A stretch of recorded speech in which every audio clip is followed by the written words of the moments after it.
कहा जाता है कि औरंगजेब हिंदू धर्म के खिलाफ था।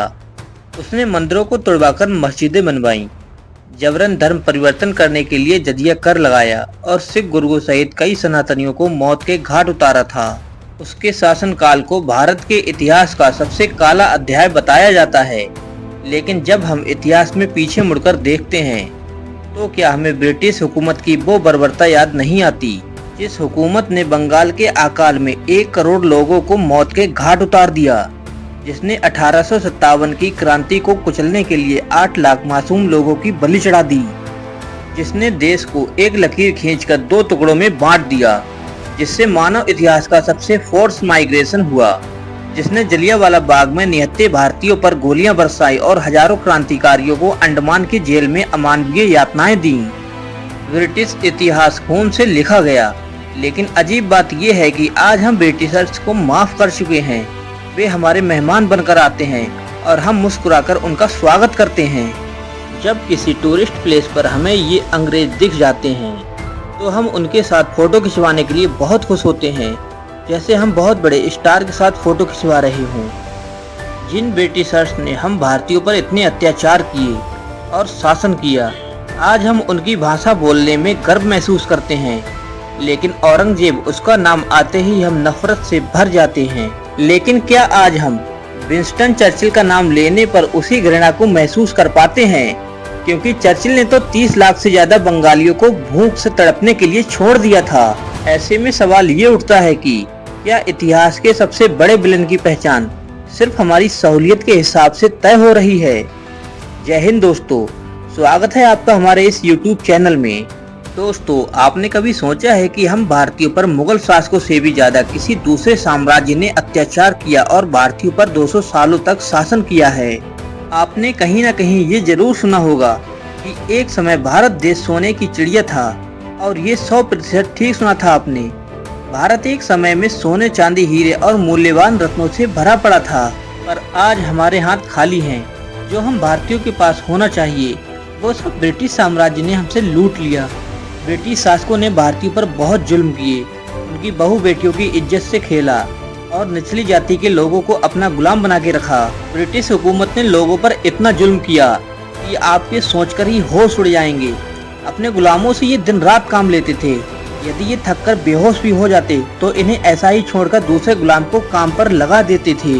आज आजाद भारत में हम सब अपने शौक पूरे कर रहे हैं। क्या ये आज़ादी हमें ऐसे ही प्राप्त हो गई? बिल्कुल नहीं।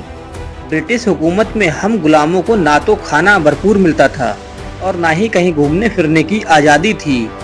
भारत को ब्रिटिश हुकूमत से आज़ादी दिलाने के लिए न जाने कितने लोग इनकी क्रूरता का शिकार हुए। अंग्रेज जिसे भी अपनी सत्ता के लिए खतरा महसूस समझते थे, वो उसे काला पानी की सजा दिया करते थे। काला पानी अंडमान निकोबार द्वीप समूह में सेल्यूलर जेल है। यहाँ कैदियों को असीमित प्रताड़ित किया जाता था। ये जेल समुद्र के बीचों बीच स्थित है। यहाँ से कोई भी कैदी जिंदा भाग नहीं सकता। अपने शासन काल में अंग्रेजों ने आज़ादी के लिए लड़ रहे अनगिनत आंदोलनकारियों की निर्मम हत्या की थी। लाला लाजपत राय की हत्या, खुदीराम बोस, भगत सिंह, सुखदेव राजगुरु को फांसी पर चढ़ा दिया गया था। अंग्रेजों के इस रवैये को भारत में काला दौर माना जाता है। 13 अप्रैल 1919 को बैसाखी त्योहार के दिन अंग्रेजों ने हजारों निहत्थे लोगों पर अंधाधुंध फायरिंग की और इस घटना में हजारों लोगों की जान चली गई। इनमें बच्चे, बूढ़े, जवान, औरतें सभी शामिल थे। इस घटना को आज हम जलियांवाला बाग हत्याकांड के नाम से जानते हैं। इस घटना को अंजाम देने वाला ब्रिटिश जनरल डायर था। अंग्रेजों ने भारत पर केवल शासन नहीं किया, बल्कि वो सस्ती मजदूरी के लिए भारतीयों को गुलाम बनाकर भारत से विदेशों में भेजकर गुलामी करवाते थे। जो भारतीय गुलाम बनकर विदेश गए वो कभी वापस अपने वतन लौटकर नहीं आए। इन्हें आज हम आम भाषा में गिरमिटिया मजदूर भी कहते हैं।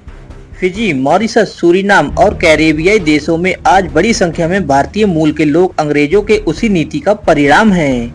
1943 में भारत के बंगाल, बिहार और उड़ीसा में समुद्री तूफान के कारण दुनिया का सबसे भीषण अकाल पड़ा, जिसमें लगभग 30 लाख मासूम भारतीयों की जान भूखे रहने से चली गई। ऐसा नहीं था कि भारत के केवल इन्हीं 3 राज्यों में फसलें उगाई जाती थीं, बल्कि और सभी राज्यों में भी फसलें उगाई जाती थी।